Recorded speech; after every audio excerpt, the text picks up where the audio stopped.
Hello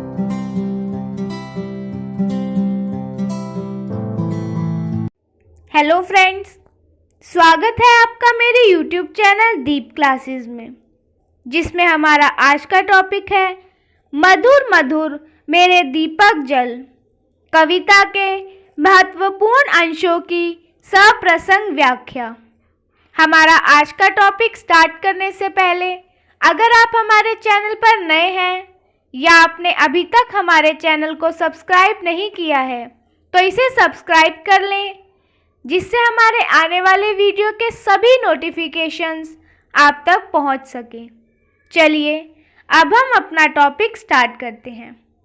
इस कविता का पहला अंश है मधुर मधुर मेरे दीपक जल, युग युग प्रतिदिन प्रतिक्षण प्रतिपल, प्रियतम का पथ आलोकित कर। इसकी व्याख्या देखते हैं, जिसमें महादेवी अपने जीवन को एक दीपक के रूप में कल्पित करके उसे ही संबोधित करते हुए कहती है कि ए मेरे जीवन रूपी दीपक, तू सदा प्रसन्नता पूर्वक जलता रहे। सदा का अभिप्राय युगों युगों तक, प्रतिदिन और हर पल तू इसी प्रकार जल जलकर अपने प्रिय की राह को प्रकाशमान यानी प्रकाशित करता रहे। भाव यह है कि महादेवी अपने जीवन दीप को सदा प्रिय की साधना में ही जलते रहने का उद्बोधन करवा रही है।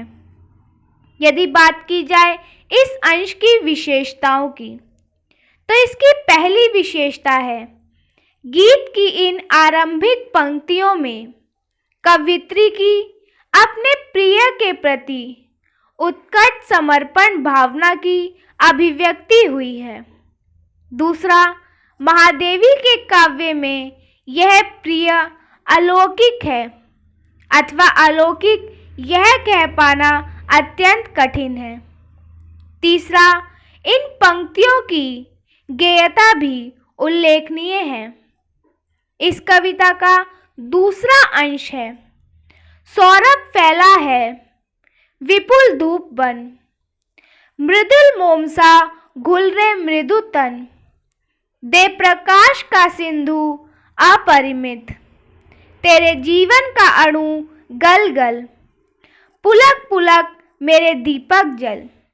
इसकी व्याख्या देखते हैं, जिसमें महादेवी कहती हैं प्रिय की साधना में सतत प्रकाशमान रहने वाले अपने जीवन रूपी दीपक को संबोधित करते हुए महादेवी वर्मा कह रही हैं कि ए मेरे जीवन रूपी दीपक, तू बहुत सारी धूप बनकर सभी और अपनी सुगंध को फैला, और ए मेरे कोमल तन, तू मोम सा नर्म बनकर घुल जा, ताकि तेरे आंसू गिर गिर कर प्रकाश का असीम सागर भर दे।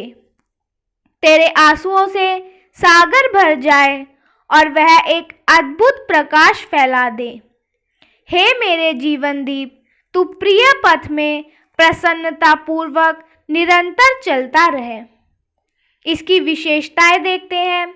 उद्धृत काव्यांश में कवित्री स्वयं को मोम सा गलाकर प्रिय के पथ को प्रसन्नचित होकर आलोकित करना चाहती है।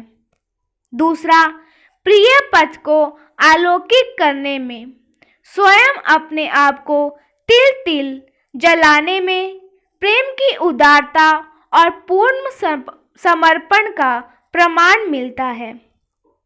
तीसरा, गीतात्मकता के कारण इन पंक्तियों में कोमलता का समावेश हो गया है। इस कविता का तीसरा अंश है तारे शीतल कोमल नूतन, मांग रहे तुझसे ज्वाला कण, विश्व शलभ सिर धुन कहता में, हाय न जल पाया तुझ में मिल, सिहर सिहर मेरे दीपक जल। इसकी व्याख्या देखते हैं। अपने जीवन दीपक को संबोधित करते हुए महादेवी वर्मा कहती हैं, ए मेरे जीवन दीप, संसार के सारे शीतल, कोमल और नूतन पदार्थ तुम ही से ज्वाला कण यानी ऊष्मा की अपेक्षा कर रहे हैं। तुम्हें तुम्हारे द्वारा जलकर प्रकाश करने की आवश्यकता है। संसार रूपी शलभ भी तुमसे सहानुभूति प्रदर्शित करता हुआ सिर धुन धुन कर रहा है कि मैं अभागा हूँ जो तुम्हारे साथ मिलकर जल नहीं सका। अतः हे मेरे जीवन दीपक, तू अपने सौभाग्य पर सिहर कर जलता रहे। इसकी विशेषताएं देखते हैं, जिसमें पहली विशेषता है प्रिय के लिए पूर्ण समर्पण भावना को। इन पंक्तियों में महादेवी स्वयं दीपक की तरह जलते रहने को, महत्व को भली प्रकार समझती है। उन्हें मालूम है कि उनका यह जलना जग के लिए एक आदर्श स्थापित कर रहा है, इसलिए वह स्वयं को दूसरों के लिए प्रवृत्त करना चाहती है। दूसरा, विश्व शलभ में स्पष्ट ही रूपक अलंकार है तथा सिहर सिहर शब्द में भाव की वृद्धि के कारण विप्सा अलंकार का प्रयोग हुआ है। तीसरा, सिरी धुनना मुहावरे के प्रयोग से भाव सौंदर्य में वृद्धि हुई है। और चौथा, यहाँ प्रतीकों का भी सुंदर प्रयोग हुआ है।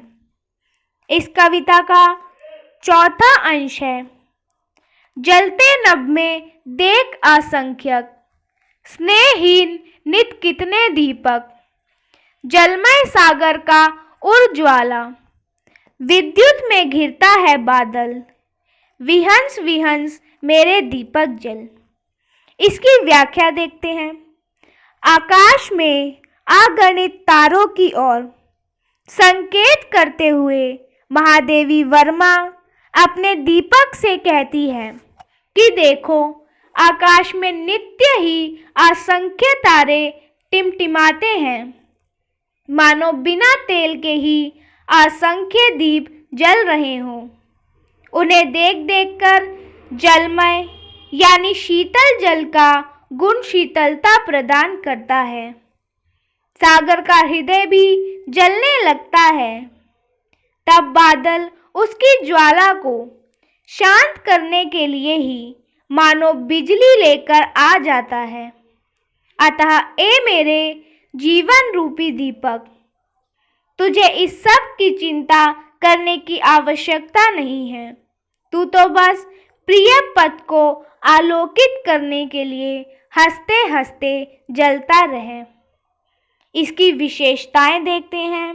पहली विशेषता है, आकाश के तारागण को जलता देखकर जलयुक्त सागर का हृदय भी जल उठता है। यह एक अच्छी उद्भावना की गई है। दूसरा, यहाँ प्रकृति का संवेदनात्मक चित्रण दृष्टव्य है।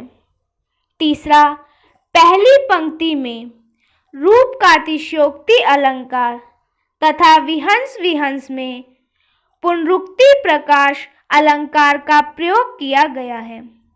इसी के साथ हमारा आज का टॉपिक यहीं खत्म होता है, जिसमें हमने जाना मधुर मधुर मेरे दीपक जल कविता के महत्वपूर्ण अंशों की सप्रसंग व्याख्या के बारे में।